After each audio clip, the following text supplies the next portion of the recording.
Radio Planet by Ralph Milne Farley. Chapter 21, Souls. In reply to Kabat's question, the huge-winged Surian, Boomalea, king of the Wumangs, wrote the following reply. All that I am about to tell you of the traditional beginning of our race is shrouded in the mists of antiquity. The legend is as follows.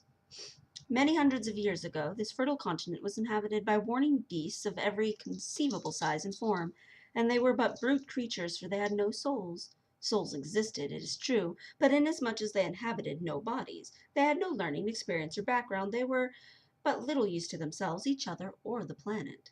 Then one day there was born out of the ground a creature much like yourself. His name was Namlump, he was he who discovered how to introduce souls into the bodies by making a slight incision at the base of the brain and inserting a very young soul. First he captured some of the tame wild creatures and gave them souls.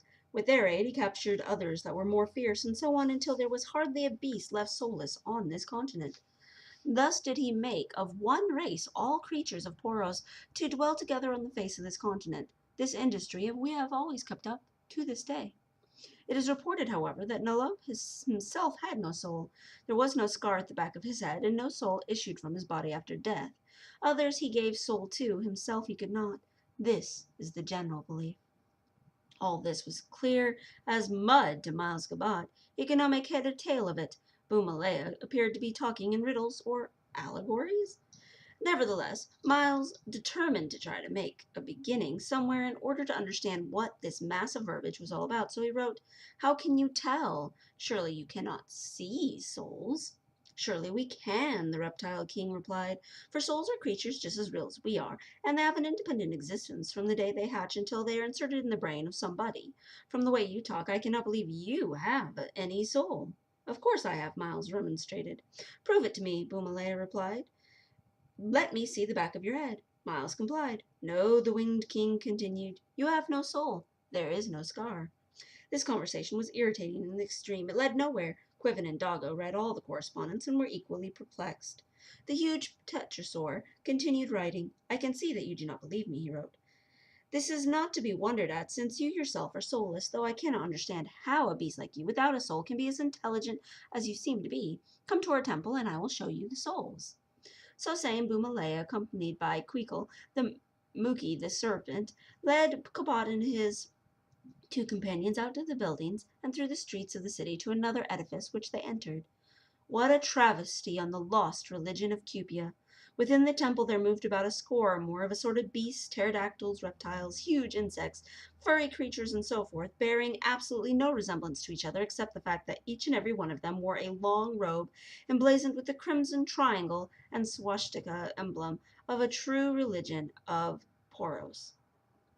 Among them was one enormous slate-colored tetrasaur, almost the exact counterpart of a Boomalea, the king, who introduced this beast to his guests by means of the following note. "This is the chief priest of our true religion. She is my mate. But come, let me show you some souls." The chief priest led the party into an adjoining room, and the walls were lined with tiny cages, most of which contained pairs of moths. The Dragon King explained as follows. "When a Wumang dies, his body is brought to the temple, and is watched day and night by priests, net in hand, to catch the soul when it emerges." What it had to do with souls, Kabak couldn't understand for the life of him. Neither could Quiven or Doggo. Having made a complete tour of the inspection of the party, then they returned to the palace, where they discussed the glories of their king and Cupia with the king and Queckle Mookie, and then dined on cereal cakes and a flesh resembling fish. "Be not afraid to eat this," Boomalea urged. "It is fresh flesh. We breed these water reptiles especially for food." After the meal, the three travelers were assigned rooms in the palace. At Kabat's request, tapestries were brought from the plain, and the party severely retired for the night. The next morning they were up early and assembled in Kabat's room. The night had proven uneventful, but Doggo wrote in great excitement that he had talked with the green guards, who had refused to disclose the whereabouts of the plane, and had said that this was the king's order. Immediately after breakfast, which consisted of cakes and sweetened water, they requested an audience with the king, and when it was granted, demanded news of the plane, but Boomalea waved them off with an evasive answer. "Tarry but a day or so," he wrote, "and then your wing shall be returned to you, and you shall be permitted to depart, I promise it, on the word and honor of a king." So there was nothing to do but wait, for it would not do to antagonize this powerful beast, and then perhaps lose forever the chance to return which had been promised them. The day was spent in a personally conducted tour of the city, and Boomalea was the most courteous and attentive guide and host. The Wu-Mangs appeared to be highly cultivated race, if you could call them a race. Con- Conjuries would perhaps be the most accurate term. Objects of all the arts abounded, and the tour would have been most pleasurable if the three travelers had not been so anxious to be departed on their way once more to Cupia. The night was spent as before, uneventfully, but the next day Doggo was missing. In reply to all inquiries, the Wu-Mangs returned with evasive answers. He's gone on business of his own, was all they would say. This day, Quiquelmuki, the serpent, was their host and guide. He used every effort to outdo Boomalea in courtesy, but his two guests were strangely uneasy. Some impending calamity seemed to hang over them. Late that evening, when they were in their quarters, Doggo rushed in, bristling with excitement. He had something to tell them, and wanted to tell it quickly, but had mislaid his pad and stylus. Strange to relate, Kabak could not find his own writing materials either. Quiven finally found her stylus, but no pad. Seizing the lead-tipped stick, Doggo scratched on the pavement of the room. "Quick, give me paper, quick! Your lives depend on it! Quick, before it's too late!" Kabak rushed into the hall, clicked twice with his tongue against the roof of his mouth, but nothing happened. Again and again he repeated the call until finally one of the little winged messengers fled into sight. To him the Earthman indicated his wants by going through the motions of writing with an index finger to the right hand upon the palm of the left. The little creature flitted away, and after what seemed an interminable wait, returned with a pad and stylus. Miles snatched them and rushed back into Doggo. "What's the matter?" he wrote. But Doggo replied, "Nothing. It was just a joke to frighten you. We are all perfectly safe here, and Boomalea has a wonderful plan to facilitate our departure 3 days from now." It was not like Doggo, or any other member of the serious-minded race of ant-men, to play a practical joke like this. Miles could swear that his friend had been genuinely agitated a few moments ago. What could have happened in the meantime to change him? The Earthman looked at the Formian steadily through the narrowed lids. His friend appeared to act strangely. Could this in truth be Doggo? If they had been on any other continent, Miles would have sworn that the other Ant-Man, closely resembling his friend, was attempting an impersonation. But that could not be the case here, for Doggo was certainly the only Formian on the continent. It was Doggo's body, all right, yet it did not act or look like Doggo. Even Quiven noticed that something was wrong. Nervously, she said goodnight, and Kabak followed shortly after. Instead of retiring, he went to Quiven's room, where the two puzzled together for some time, trying to guess what had come over their friend. When at last they parted for the night, the mystery was no clearer a solution than before. In fact, they had practically made up their minds that no mystery may have existed at all, and that the strange surroundings and strange events and strange talk of souls had merely cast an aura of strangeness even over their friend. The next morning Doggo was on hand bright and early, but this time it was Quiven who was missing. My turn next, thought Miles, and then perhaps I shall find out what all this is about. As before, the Wu-Mings were evasive as to the whereabouts of the Golden One, and even Doggo was singularly unresponsive and devoid of ideas on the subject. This day, the she-dragon High Priestess was their guide, but although she outdid both Boomalea and Quiquelmuki, Kabak fretted and worried and merely put on an external show of interest. Late that afternoon, the fourth of their stay among the Wu-Mings, as soon as the tour was over, Kabak left Doggo and withdrew to his own room. Where was Quiven all this time, he wondered. His question was answered by the Golden Flame herself, bursting into the room full of excitement. "Thank the builder, I can talk to you with my own mouth, and do not have to wait for pencil and paper," she exclaimed. "The Wu-Mangs overlooked our powers of vocal speech when they hid our writing materials as before." It was true, their pads and styluses had miraculously disappeared again. "Where have you been?" Kabak asked, somewhat testily. "I suppose that in a few moments you'll say your excitement's been a mere practical joke on me, the same as Doggo's was." "Yes," she replied seriously, "I shall, undoubtedly, and therefore listen while there is yet time, while I am still Quiven." "What do you mean?" Miles exclaimed, staring at her. "This," she said. "In a few moments I shall be Wu-Mang." He started to interrupt, but she stopped him with a premonitory gesture and continued, "Know then the secret of all this talk of souls. The grubs which they breed from their maws are strong personalities, potential devils, needing only a highly developed body in order to become devils incarnate. Nelump, whoever he was, discovered this ages ago.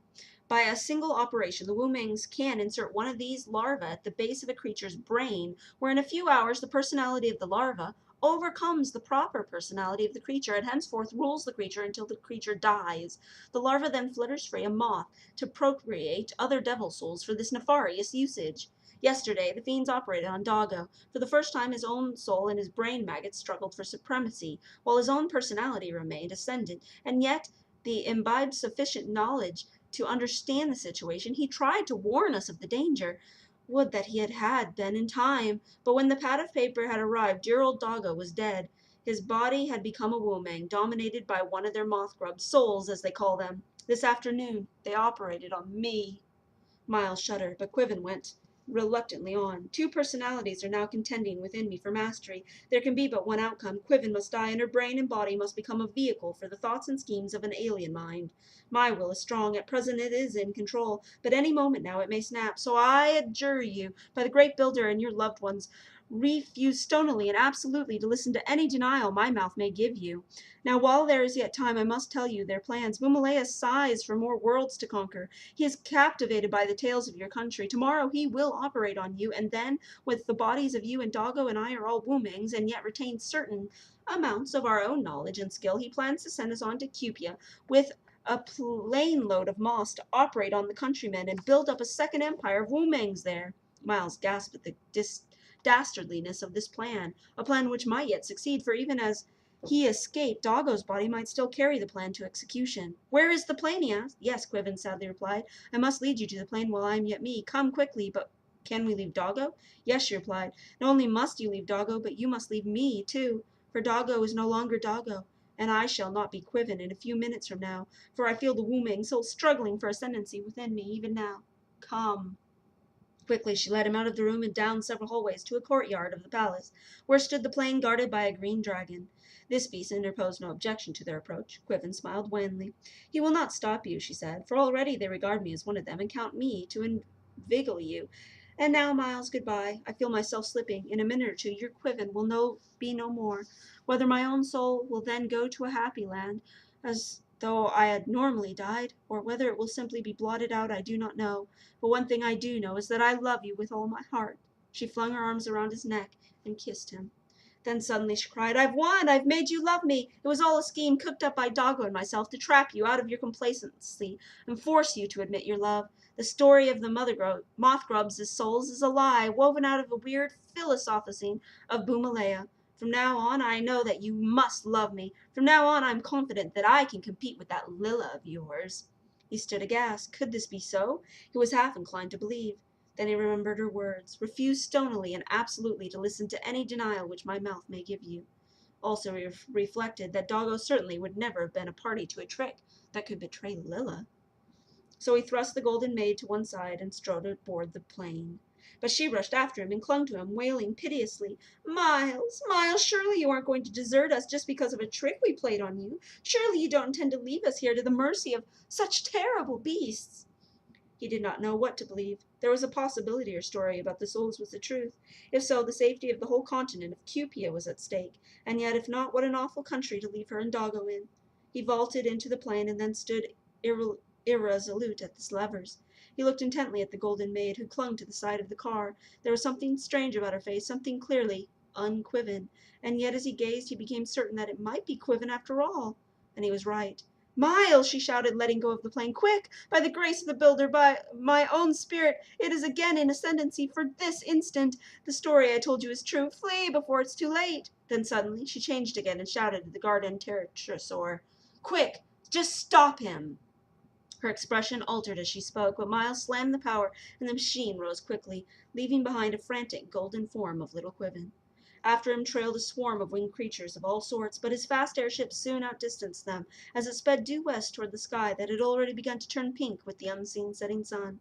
On and on he sped until his pursuers dropped from view. Then he turned northward to throw them off again, off of his trail, and then after a while due west again, until at night, as it was about to fall, the steam bank of the boiling sea loomed ahead of him. Whereupon he landed. He must wait until morning before attempting passage. But as he prepared to spend the night, he noticed that all the tapestries were gone from the cockpit. How could he brave the steam clouds without wrappings of some sort? And was he certain, after all that he was not leaving two perfectly good friends in the lurch?